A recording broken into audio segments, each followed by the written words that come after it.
IVM. Hello everyone, welcome back. You're listening to the Millennial Athlete with Tanvi and Shlok, a podcast of, by and for the millennials. I'm your host Shlok Ramchandran. And I'm Tanvi Lad.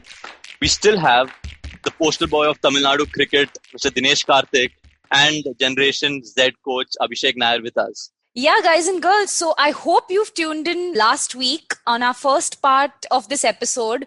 Of course, everyone knows Dinesh to be the stalwart of Indian cricket that he is today. But we had quite a fun chat, taking him back to his under-19 days, age group cricket, the good old days as he called it, the rivalry between Tamil Nadu and Mumbai, because Abhishek, who later went on to become his mentor, was at that point his competitor playing for the Mumbai side. And then, of course, we spoke to Abhishek a bit about breaking patterns and how he has found his niche role as a mentor, as a guide to help the likes of Rohit Sharma, Dinesh Karthik, Shreyas Iyer and Siddesh Lad at different stages of their career. But he's played the role of a mentor in a very special way. And now he's the coach of the KKR side in the IPL. So I'm looking forward to continuing this conversation with both of them. If you haven't heard the first episode, the part A of the Dinesh Karthik and Abhishek Nair episode, it's on the ivmpodcast.com page. So please go out and check it out. Okay, so coming to your IPL journey, played for almost all the teams, Delhi, Punjab, RCB, Mumbai, Gujarat, and finally you find yourself in a leadership role at the KKR team. So how has the journey been, and especially now taking over reins from Gautam Gambhir? I think IPL is a very special thing that happened to all the Indian cricketers. I think for a lot of us, a lot of doubts that was. See, they always used to say, obviously when you go from club cricket to domestic cricket, which is playing Ranji Trophy, the difference used to be this much. But when you go from domestic to international, they used to say it used to be this much, and people always used to struggle to get used to that level. That's why, out of 1 in 10 or 1 in 15 were successful going on to play that level and then want to achieve special things. What the IPL did is bridge the gap. I think, the way we looked at the Australians were, wow, there's something special. It's like they were literally from outer space or something. And then, it kind of bridged the gap. We started, rubbing shoulders with them. We started practicing them. And then we're like, hey, you know what? These guys are cool. Yeah, they're just similar to us. They practice like us. They do things very similar to us, whatnot. So that kind of bridged the gap. If I may take the liberty to say, it's a lot like you guys going and probably practicing with the Indonesians or Chinese and feeling, oh, it's they're similar human beings like us. They train like this. Okay, we can try this. And I'm sure if you practice with those guys, the rate at which you guys will improve will be far more. And more importantly, the rate at which your confidence will increase will be a lot steeper than it would be if you're practicing only in India. If you try and get a hang of what I'm saying. So that's where the IPL bridged the gap. I think once we started rubbing shoulders with players from various countries, we were like, wow, this is cool. They're also similar to us, whatnot. So we got the confidence, and that's why you see, from the time IPL has started to where we are, India as a cricketing nation has jumped the yards much faster because A, we were able to create a bigger pool of players. B, the players were doing well, were far more consistent. And C, we were able to create a structure where the players going in were already ready to play international cricket in many ways. Very few failed, but most of them were ready to play and they accomplished some good things. So that's where IPL really helped. And for me to join that bandwagon and be a part of it and, grow as a cricketer has obviously been fabulous. And having said that, it is the biggest tournament in cricket available right now, apart from the World Cups in terms of viewership and everything. It is massive. And the beautiful part of it is very corporate. So, obviously the culture is a lot of times, if I may use the word, it's cutthroat. But at the same time, it's high pressure, intensity. The pressures are very different to what it is when you're playing for the country. Here, they're a lot more in your face. They can come and tell you exactly what they feel. So the challenges are very different when you play for a franchisee. And, I've been through all the franchises, like you said, almost every franchisee that's available. So I know the good and bads of most franchisees. And I think, blessed, touch wood, I've been lucky to land at a franchisee, which has been terrific in terms of owners, in terms of support staff, in terms of, the ground that we play in, the support. I think I couldn't have asked for a nicer franchisee. So I think I've been blessed in such a way. The key to that blessing is the fact that I keep it going and try and play for this franchisee, consistently over a period of time. Because every 3 years there's an auction and there's a chance you could be turned around to some other team. So you try and do the best that you can so that the team that you're playing for is happy with you and kind of retain you and keep you in the same team. But hey, if I have to say, I think it's been one of the biggest plus points to have ever happened to Indian cricket. I mean, Abhishek, you are also part of the KKR setup. You are the assistant coach there. For outsiders, we feel, and it's very easy to judge on the auction, saying that, "Arey, ye player lena tha, arey, wo player lena tha." But I just wanted to know the process of how far you go back before the auction. When does the whole formulating a strategy, and where does that all start? How far do you go back? Well, I think it starts with the scouting program. I think we all have every franchise has a scouting program. We've got scouts. We try and, we identify tournaments, domestic tournaments, international tournaments, where we go and try and, look out for the kind of players we're looking for. But I think it's actually become very similar to NFL now, because initially when IPL happened, it was more about, okay, this guy's a good player, so pick him.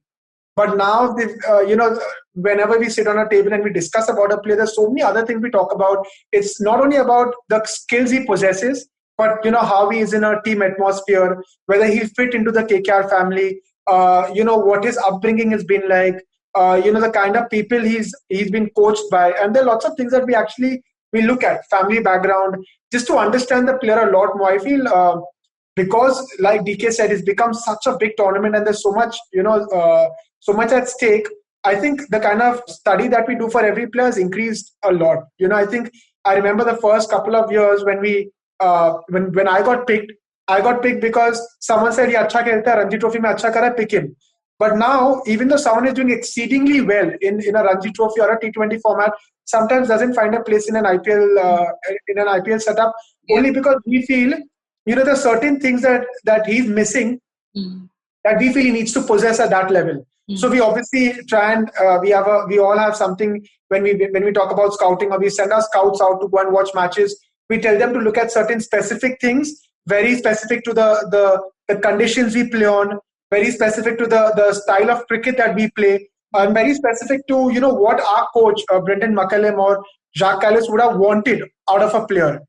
So if suppose DK needs a certain type of player, we'll go looking for a certain type of very specific player to his requirements. So I feel it's changed a lot, it's evolved a lot, and I just feel going forward, picking a player, it's no longer about this guy's got talent, he can do well. It's about whether or not he fits into our system, whether or not he can be someone who can play for KKR for the next 8-10 years, whether he can be a leader, whether he has the leadership qualities, whether he's a guy who's going to be a great individual or not a team man. So there are lots of things besides skill that now we look into while we scout players, or we try and pick players.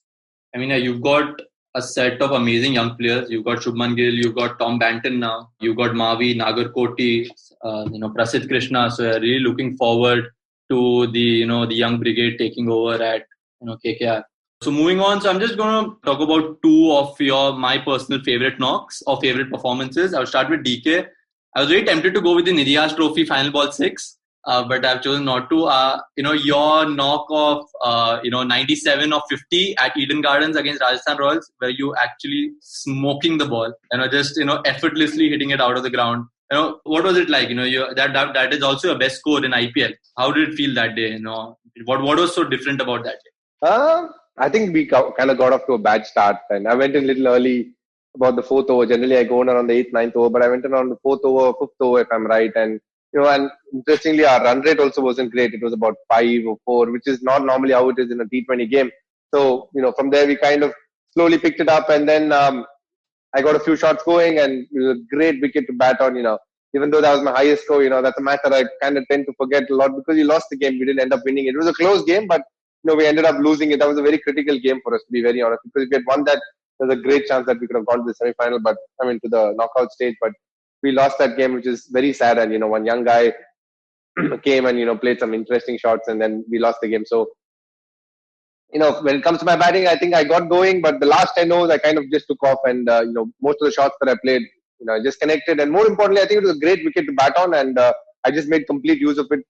Just the fact that I was able to play some special shots, especially, they had a very decent bowling attack. But more importantly, I think Jofra Archer was a threat to them. And, I kind of took them on towards them. That kind of gave me a lot of satisfaction that game. And moving on to Abhishek, the 2008-2009 Ranji Trophy finals, walking in at 55 for 4. against a good UP attack. You had Bhuvi, you had Praveen Kumar, you had RP Singh, and that 207 partnership with Rohit. Kind of steadying the first innings and obviously coming back and chipping it with 2 wickets. How was that game like? Such an integral. Yeah, I think that whole game, because Sachin was playing that game. I remember Sachin, Zach, Ajit, everyone was playing. Wasim. So when the night previous to that, we were sitting and discussing, Rohit, me, and all of us. We were sitting having over dinner, and we were saying, "Yeah, tomorrow we won't have to do anything because these guys will do everything. We just have to enjoy the show and let's chill." So we were damn chilled out. We were like, "Arey, don't have to worry." Whenever Sachin used to come, he used to score runs. So we were like, "Paji's there. What? We just chill." Suddenly we are sitting and we're watching, and Sachin's out for 0. Bhuvi got him out. Wasim is out. Everyone's out. And then because it was so unexpected in our mind, we were so chilled and relaxed. When I walked out to bat and Rohit was there, Rohit said, "Yaar, theek hai. First inning mein, even if you don't do well, second inning mein in log sambhal lenge. Let's play freely." So we were so chilled out because all these guys in the dressing room. So we counter-attacked. We played a lot of good shots. I remember, Rohit played a couple of flashy shots and he got 2 lives as well. But like I said, there was no pressure at all. Although for the world outside, there was so much pressure. There was more pressure maybe on Sachin, Paji and Wasim and all and Amol than us. For us, it was like go and play freely. I had 2 young kids and all. We were just coming off people were just getting to know about us and all. So just go play freely. We'll go counter-attack. If it happens, it happens. If it doesn't, it doesn't. And it just turned out to be a really good partnership. Obviously, Rohit got 200s in both the innings in that game. But we managed to smoke them pretty easy. But I think, to be honest, before the match started, somewhere all of us youngsters knew we were going to win. Every time Sachin and Zach came into the dressing room and we won 3 Ranji trophies with them, we kind of knew that regardless of what happens, we are going to win, and we didn't believe a lot of teams would actually challenge us. So there was absolutely no pressure, to be honest. Actually, a small backstory to that. That was probably the best year that Tamil Nadu had. We had lost to UP in the semi-finals and we were way ahead in the game. We scored some 500 and they were like, I think 50 for 5 or something like that. From there, one guy played an outstanding inning. But, just the might of Mumbai is what I want to speak about, not Tamil Nadu. We had a fabulous run leading up to the semi-final and, ideally we should have beaten them, and we lost to UP in a very close game. With last wicket, they scored runs. But we pretty much knew what's the big deal. We're going to go to the final. Sachin and Zach was going to come. We just need to turn up there and they're going to smoke us. Because they're a strong side. Without Sachin and Zach, they could win comfortably. I mean, with them, you can just imagine the might of that team. But still getting to that final was what I was saying. The dream was to get to that final. And, we just lost it there. For them, I think winning a Ranji Trophy is the least they could do. Ideally, they should kill Irani Trophy as well. So that's how they looked at it. So it's 2 different perspectives from 2 different states completely. All right. So before we jump into the fun part of the interview, I have one last question to the both of you. Is the change in the approach to the physical side of cricket, of course, with Virat's brand of, plyo work in the gym and the cleans and the snatches. We've seen videos. We've seen, it's obviously, you must have trained the pure strength way of things. And now, of course, the advancement in SNC and, of course, with training with trainers in the IPL, there's been a stark change in the way cricketers are training now. So what's your take on this improved way of training, this very sports science specific way of training? I know the fitness freak is sitting over there. No, to be honest, I know Virat now does the lifting part and all, but DK has been doing it for a really long time. And I think, yes, the culture of Indian cricket has kind of changed through Virat, now that the fitness tests and stuff like that. But I think the culture of training has always been there. Yes, it's been different and science always evolves. Like you said, it was more about, initially when we started training, it was more about your endurance phase, and then you go into the strength phase and then the power phase. And even when our power was more about jumps, more about, stuff with the bar. We never did Olympic lifts, but just whatever we could with landmine presses and different kind of stuff. But I think the training part was always there. The culture was always there, because I remember even when I came into the Mumbai team, there was always this talk about training. There was always this culture that you have to train hard. Yes, it was different, but I feel now for every youngster it's mandatory. You have to be at 16.1 or 16.5. When it comes to the yo-yo test, there's certain things which is mandatory and you have to do. So I think the culture, yes, has changed right from the under-19 setup. I think in our era when we were growing up, we looked at cricket as a skill-based sport. It wasn't so much a fitness-based sport. The outlook was, if you have skill, you can play the sport. If you're a fast bowler, you have to be fit, but for that you have to run a lot. So it was all about running 1 hour, 2 hours, 3 hours. Now it's all about short, sharp sprints because they've all suddenly realized that, we only run 40 to 60 meters and that's the dash we have. So yes, the training methods have changed. Virat has played an instrumental role, but a lot of cricketers on their individually, I felt trained really hard. So for someone like Rohit, till 2011, I remember he never trained. He hated going to the gym. If I ever told him, we have to go to the gym, he'd be like, no, gym nahi. Batting will do, but no gym. So post 2011, when they posted this picture of Rohit and UV in West Indies, and there was this arrow pointing at his stomach on all news channels, that is when he was like, nay, I have to become flat. I need a six-pack now. And that's when he started training. So I think post 2010, 11, and to be honest, Virat started training really late in his career because I remember 2009 is when Virat started training. Even till then, Virat was someone who ran a lot. He used to love running because he was a chubby bloke. So he used to run a lot. And the first time he trained was in NCA. First time he actually picked weights. Because the whole concept was if you lift weights, you become stiff and you can't hit the ball, you can't bowl. So people didn't do it. But I think the culture change has come through Virat in the youth system, but the training has always been there. Just the methods have changed. Okay, so then let's jump into the Stalk the Athlete challenge. We are going to dig up 2 pictures from your Instagram page and I'm going to ask you something about it. So, Abhishek, the picture for you is this one, where I don't know if you can see it. The other one with Arjun Reddy. So, what's the story behind that? There's zero story. DK, were you at home when we did this? Yeah, they're not. You were there, no? I think that's DK's glares only, if I'm not mistaken. Because I think somebody told him that he looks like that new actor. I mean, at that stage, obviously, the Arjun Reddy movie just released in Telugu and all. Didn't come out in Hindi, nothing like that. So nobody knew of this guy. And somebody, I think Twitter or somewhere mentioned that Abhishek Nayar looks like that with some photo. And then he got a little excited. He looked like some actor and all that.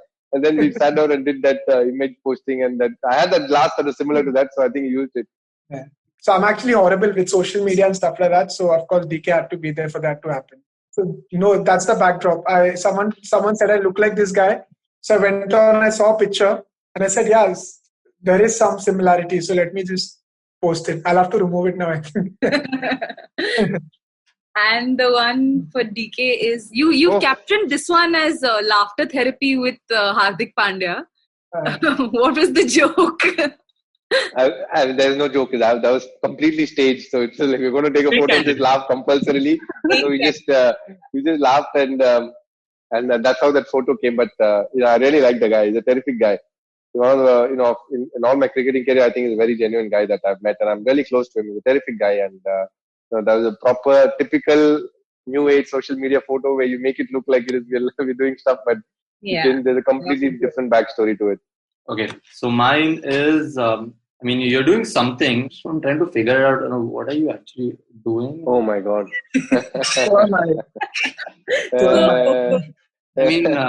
Those are not great moves, but... Yeah, so obviously one of the apps that's banned right now is TikTok, and this is a TikTok video actually. Oh, okay. So, and that's the one platform that I'm not on, and my friend is on it though. And she was saying, this is trending, so look, this guy is doing it with this dog, this guy is doing it with this. So he showed me this video, and she showed me this video, and she's like, we should do something like this. So, this is the start of lockdown 1. So, obviously I'm completely well, I have nothing to do. And, I love troubling my dog. And the good thing is, really the dog got scared. So that was it came out pretty well.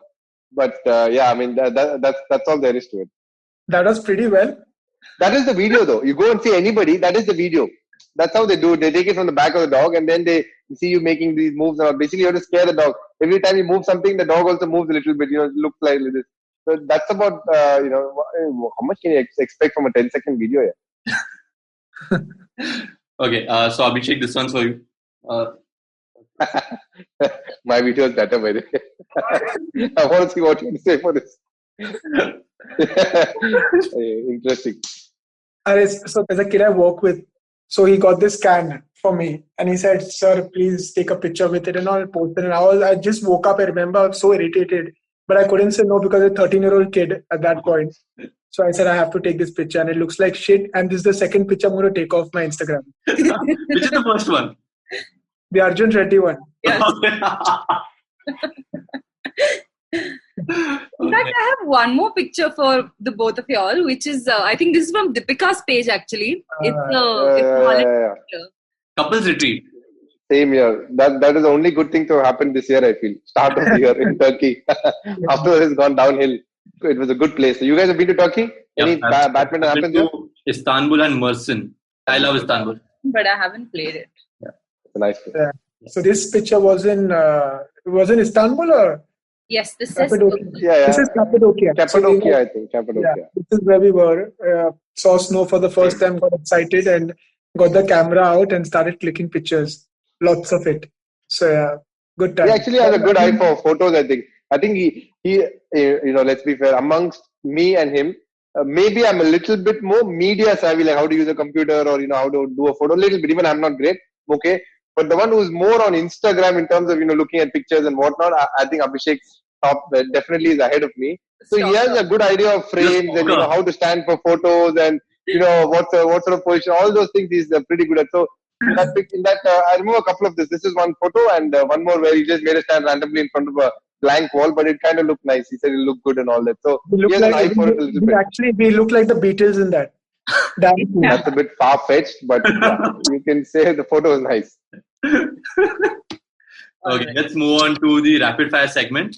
Yes. So few questions from me to Abhishek and me to DK, and Tanvi asks a few. Nothing too controversial, and hopefully we get a sponsor on board so that whoever wins, we send a hamper at the end of the season.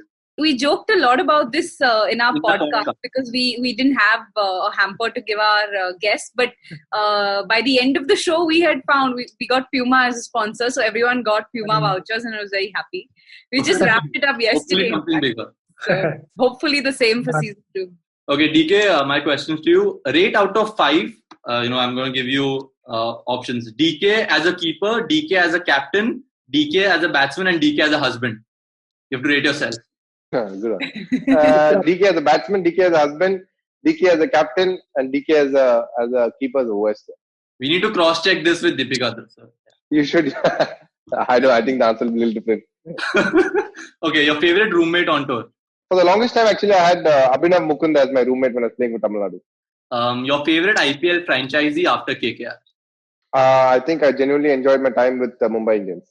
Okay, so one thing you love, hate, and tolerate about Abhishek? Love, his general attitude to life. I think he's very helping. I really like that. Love. What's the next? Hate. You can't win any argument with him. He speaks absolute nonsense, just ridiculous shit. So that is true. He knows that about himself. 3, tolerate. Just tolerating the nonsense he speaks in the name of arguments is what I think I can put. I can't. I thought you would say the House of Pain. You'll tolerate the House of Pain. Tolerate? No. I was just thinking about it as we, now in the break that we got, whether I could do it again. I really doubt it. Good, he sold the house. I'm happy. Okay, the same question, but just instead of Abhishek, Deepika. One thing you love, hate, and tolerate about Deepika. Oh, okay. One thing I love about Deepika is how kind she is and warm. One thing I hate about her is, I think the amount she sleeps. I get very annoyed at times. She can sleep like, we sleep at 10, she wakes up again next day at 8. Again, she can sleep in the afternoon. That's something I hate. Tolerate is her short-temperedness. I can tolerate it. I don't have an issue. Okay, my questions to Abhishek. Favorite IPL franchisee you played for? I think Rajasthan Royals for me. Okay. Your favorite pick at the auction this year? Pat Cummins. Okay. One thing you love, hate, and tolerate about DK? I love his energy and honesty, both. Honesty as well. DK, I'm being kind. And hate and tolerate? This is not some. This is a rapid fire, I thought. I know. No, I have to be careful, what I say. What I hate about him is how fidgety he is and how he can't sit in one place for more than a minute. What I tolerate is how annoying he is when he comes home and cleans my closet and my wardrobe, everything. I hate that about him, but I tolerate it. Okay, finally, your most memorable moment of your playing career? I think for me, when I played my first game for India, for sure. All right. So, DK, to you, one of your favorite DK adventures. You've hashtagged it. At least Deepika has. So, I think Maldives is great. I think we love that as a player. I think it's a terrific destination to go to. Okay. The craziest thing you've done as a Rajnikant fan? For a movie that released, I think Kabali it was. We all our friends, we all bought T-shirts which said Kabali and had something about it, and we all went for the movie together, first day, first show. So that was about as crazy as you could get. Okay.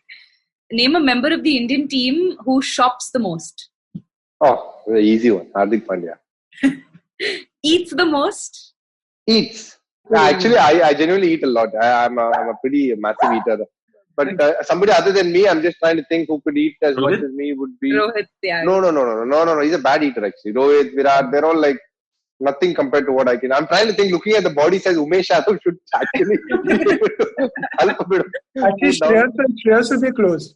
I haven't had many meals with him. I haven't noticed, honestly. But yeah, Umesh should be my guess, but he's saying Shreyas. I really don't know, honestly. Okay. And one who is most likely to enter Bollywood after cricket? I don't think most cricketers would ever enter Bollywood, to be very honest with you. But one who I would like to see entering Bollywood that would put into a T would be Hardik or KL. I think they would just be hand in glove with it. Okay. And my questions to you, Abhishek. You're a fitness freak. So the fittest Indian cricketer, I think, besides Virat, I would say. I think for me now, Shreyas Iyer. Shreyas. I think he's one of the fittest in terms of athleticism and strength. Yeah. Okay. One cricketer you would like to work out with? Maybe Virat. It's been a while. I haven't worked out with him, but everyone else I think I've pretty much worked out with. Yeah. Okay. And your favorite cheat meal? Moong dal halwa. If I could, I could add everything to it. Anything sweet, I would dig in. Any Indian sweet, he has a massive sweet tooth. I'll kill it. He has sweet teeth. Sweet tooth. And he eats, actually, my answer to the person who eats the most can actually be Abhishek. He can, if he puts his mind to it, really he eats a massive amount of what he likes. He can kill it, like insane amounts, like to the point where you feel like feeling vomiting, like that he eats.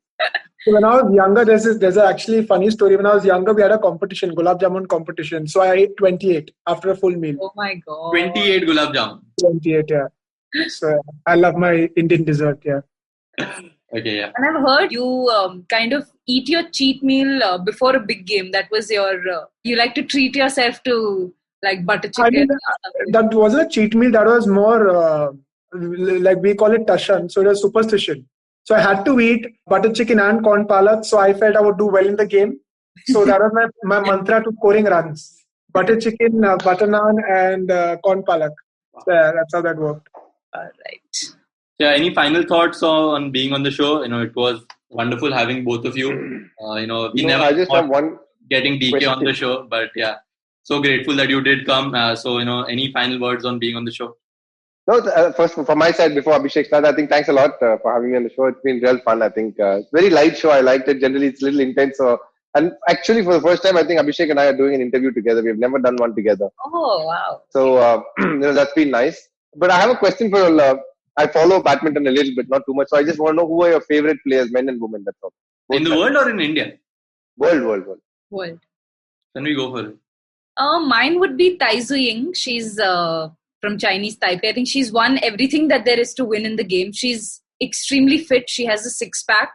She's extremely skillful. She's just amazing to watch on the court. She literally prances around. So everything, and she's won everything that there is to win, aspire to win, whether it's the All England, the World Championships, I think the Olympics is the only thing that's eluded her. She's not won that, but everything else, she's all of. Sorry to butt in, but is she playing right now? Is she world number one? Yes.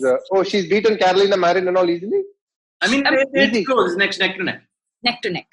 What's the record with Sindhu? If they play, she kills her or she's good? I think 9 out of 10 times beaten Sindhu. But in the your problem is on the biggest events. In the World Championships and the Olympics, she goes a little under. But in all of the Super Series events, which is the best right now in badminton, she would win 6 out of 10 for sure. And it's either her or Carolina or Sindhu winning the title, but obviously you've got a lot of them, but she's winning at least 5 of the 10. Yeah. And male, who's your favorite male player? Men's singles, Victor Axelsen or Kento Momota. They're 1 and 2 in the Denmark. No, he's from. Victor's from Denmark, and Momota is Japanese. Not Lindan. I mean, of the present lot, these two. Lindan is, of course, he's retired today, so he's one of those legends who is everyone's favorite. But I think I would still tilt in, if it was Lindan Chongwei, I would tilt in Chongwei's favor. Lee Chongwei, yeah, but he's more fit guy, no? Thin guy. I mean, I watched a little bit of yours, badminton here and there, but I genuinely love that Lindan. He's a bit of a mad guy, but he's eccentric but terrific player. My pick is old school. My pick is Saina. Just her mental strength and just the amount of time we spent together and the stories I've got from her. In certain tournaments, what her condition was and just her mental strength. She's not the most talented person, but just her dedication and just the steel she has on the biggest events, on Commonwealth Games and Asian Games. So Saina is my pick, and in men's singles, Lindan. Because I've seen him toying with opponents. Like literally toying with opponents. Like in one of the Thomas Cup matches, he was playing this young 20-year-old and he lost the first game. And we know then the second and third game he's going to kill him. And in one rally, he made him move from every corner to every corner. And after the rally, this kid, Lakshya Sen, who's obviously doing really well now, is on the floor. He's on the floor. I mean, the quality he has in his left hand is... The opponent. God's given him... Yeah, he was meant to play that. He was born to play badminton. He's born to play badminton. And obviously, the amount of hard work he's put in, after the London Olympics, he took a sabbatical. Then he went to the military and trained. The kind of things he's done. I mean, if badminton would have been a more global sport, and he would have been ranked with Michael Jordan and Roger Federer as right up there. Easily up there. He's a national hero in China. So.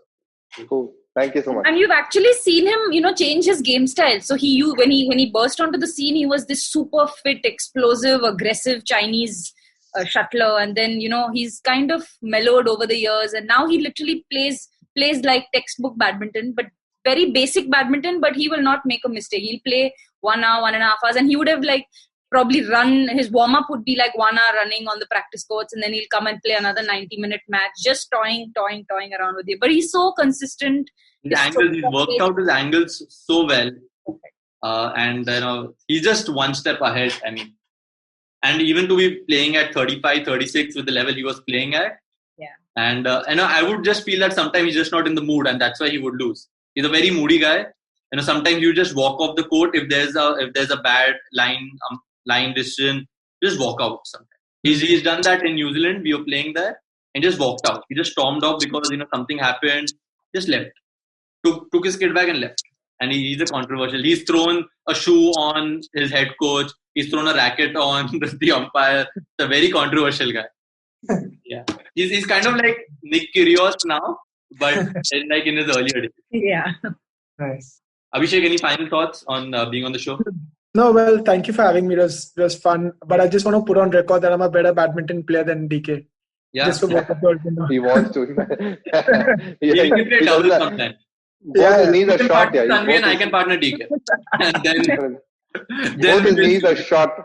He can't move. He's just saying. I hope Deepika was on this on this show. She would have justified what I just said. Both his knees are short. He's close to having ACL tear on both knees. Imagine him. He just wants to be a good badminton. He can't. I keep telling him he can be good at chess, carom board, and all. But there's not much movement. When there's movement involved, it's a bit of a fight. Abhishek, why don't you put on record the Scottish blood? Yeah, it's actually fun. So when I saw the Siddesh thing, so that's when I got to know that. Then I went on your profile and I saw she was Scottish-eyed. So I was so happy because over the years I've not seen any Scottish-eyed besides me, and I'm a Scottish-eyed too. DK Bombay Scottish is the school I was in. And another Scottish-eyed playing sport. It is supposed to be a very big school. I don't think so, but it's supposed to be very. It's one of the best in Bombay. So there's no argument. So-called Scottish-eyed. There is no competition. You can go stats. You can go by. You only get to know when you try to get admission and you don't. Exactly. Which is why he is opening his mouth. Well, I studied Ryan International, so you can't beat that. So. They're out of the league. You're not even in the competition. Never heard of it. That's what, right? That's what. We don't brag. You guys brag. So I was so happy, fellow Scottish side doing well in sport and all, because I remember I left Scottish and I was in the seventh because there wasn't cricket at that point. It was more about football. But someone doing well in badminton, I mean, kudos, yeah. And now that she said the school backed them and all, more Scottishites in times to come. Anyone from Ryan International, Flo, besides you? Besides Me, you? Chirag Shetty. So we've got actually 3 players who represent the country from badminton. So, and if you would any time play Scottish, you would just thrash them easily. We got Abhishek Bachchan also. Rohan Gavaskar. John Abraham, Abhishek. We've got a few. Just don't want to name them. Well, they don't live in Kandivali, you know, so that is why. We also have Ranbir Kapoor, by the way, one batch senior to me. So yeah. And now Aditya Thackeray was my 1 year senior. The trending topic right now is I realize is nepotism. Be careful, stay away from it. DK, the story of getting you on the episode was that when we released Saurav's episode on Twitter, you liked it. So I sent Tanvi a message saying that, hey, No, I DK, screenshotted this and sent it to me. I took a screenshot because I'm a huge cricket fan. I even watched Syed Mushtaq Ali Trophy. I watched Mumbai versus Mizoram and stuff. I played Harry Shield, Giles Shield, lost very badly, but I watched cricket day in and day out. So I messaged her saying that DK has liked our post, is there any chance of you getting? So he's like, sapne band kar dekhna. सिर्फ like किया है, कभी होगा. The universe conspired.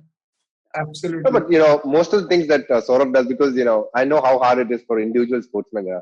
Sometimes you guys get irritated as cricketers, and rightfully so. So any little help, not like my like is going to help him much, but I watch a lot of the stuff that he does, the interviews that he's given. A lot of times I think he's too by the book, and he's my brother-in-law. We are completely poles apart as people, and it's just interesting to have a personality like him in the house. Obviously the Arjuna Award winner and whatnot. So, but the kind of the way he carries himself and the way what he's done to the sport is kind of phenomenal, actually. Okay, so thank you so much once again. Thank you so much. It was a pleasure, you guys. Nam Tanvi, that was one hell of a conversation. Totally. I mean, to sum it up, I think we got to see exactly what an athlete's journey is all about. DK's sudden shot to fame and then being in and out of the Indian team, then reworking his game plan with his mentor, Abhishek Nayar. I mean, we got to see it all. I mean, what really, struck me from this conversation is the amount of faith DK had on Abhishek. He didn't hesitate once when, he was taken out of his comfort zone. Obviously, Abhishek called him from Chennai and, brought him to Powai and, to the smaller house. And we saw the banter and, how tough it was in it for the early days. But, it, gave him rewards. And, we all remember that last ball 6 at Nidhiha's trophy. Absolutely. I think breaking patterns was one thing that Abhishek spoke about, which really caught my attention because, DK was used to a certain routine. And like he mentioned, he was always restless. And that was one thing Abhishek wanted to break and, get him to become patient. And he knew probably that he would get him to captain the KKR team at some point. So he was prepping him for that. I mean, yeah, Abhi, see, on this note, I'm going to give you a very deep dialogue. So be ready for this. You are playing Gyani Shlok today. Yes, for a change. A mentor is only as good as his mentee, and a mentee is only good as his mentor is. So it works both ways. So I mean, you need to give your all to the mentor so that he can give his all to you. And there is absolutely no way it's going to work if you are not going to have any kind of faith in your mentor. Yes, like all relationships, the mentor-mentee relationship is a two-way street. But on that note, I think it's a wrap. To all our listeners out there, even in the corporate space, whether it's the greatest of entrepreneurs, whether it's Steve Jobs, whether it's Warren Buffett, all had their set of mentors. So a shout out to all the mentors out there and to you mentees. Don't stop looking for your ideal mentor. It can be, a colleague. It can be a senior. It can be, an ex-player. Experience is the best teacher. So look out for your mentor and I'm sure he'll help you bring out the best in you. Yes. On that, extremely positive and obviously Gyani note, we come to an end for another episode of the Millennial Athlete with Tanvi and Shlok. If you like this podcast, don't forget to check out other interesting podcasts on the IVM network. You can listen to all of them on the IVM Podcast app or ivmpodcast.com. You can also follow IVM on their social media, that is IVM Podcast on Twitter and Instagram. If you want us to talk about anything specific, please reach out to us on our respective social media handles, that is Shlok95 on Twitter and Instagram. And I'm Tanvi Lad93 on Instagram and Twitter. Until then, ciao. We shall be back very, very soon with another fresh episode of The Millennial Athlete with Tanvi and Shlok. Thank you. I hope you enjoyed that show. If you aren't following us on social media, please do. We're IVM Podcast on Twitter, Facebook, and Instagram. It's been an absolutely incredible week on the network. We had so many great guests, so many great episodes. Advertising is dead. We had Faye D'Souza on. Varun took a break for 4 weeks, but what a bang he's back with. Siddharth Deshmukh celebrates the 100th episode of The Traveling Professor. It is an amazing show which I cannot say enough good things about. Please do listen to it. And a different Siddharth on the network, Siddharth Bhatia. He's just been absolutely guest after guest, right? This week, Zoya Akhtar talking about Gully Boy. I couldn't imagine a more interesting conversation. Ragini Kumar is on 2 different episodes this week. She is on Cyrus Says and she is on Edges and Sledges, both in anticipation of her new show, Zindagi Diaries. Do check out her appearance on both of those shows and her new show as well. Tanvi and Shlok of The Millennial Athlete had a phenomenal episode with Dinesh Karthik and Abhishek Nayar. Absolutely riveting stuff, talking about mentorship in many different ways. Definitely do give that a listen. And finally, I have a request to all of you. We have our listener survey going out this week. Every year we send out a listener survey at the end of the year. We're doing it again this year. And we would really appreciate your help in letting us know a little bit more about yourself. Our advertisers are really keen to find out who is listening to us and more about them. Anything that you could do is kept anonymously, and we would really appreciate your help in this. And to sweeten the pot just a little bit, we'll be giving a randomly selected group of participants in the survey some IBM swag. Last year we gave out coffee mugs. What we're going to give out this year is still a surprise. So please do help us out. Would really appreciate that. And with that, I hope to see you again next week.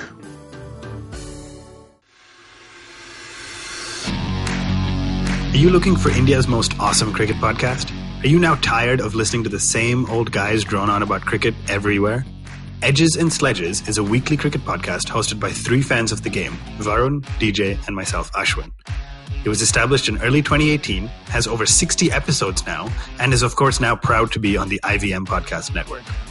Each week, we get together from 3 different time zones, the USA, the UK, and Singapore, and we talk about things from the world of cricket, with a focus on Indian cricket. We often interview special guests from all around the world, including former cricketers and cricket media personalities. So check out Edges and Sledges, the cricket podcast, now on the IVM network.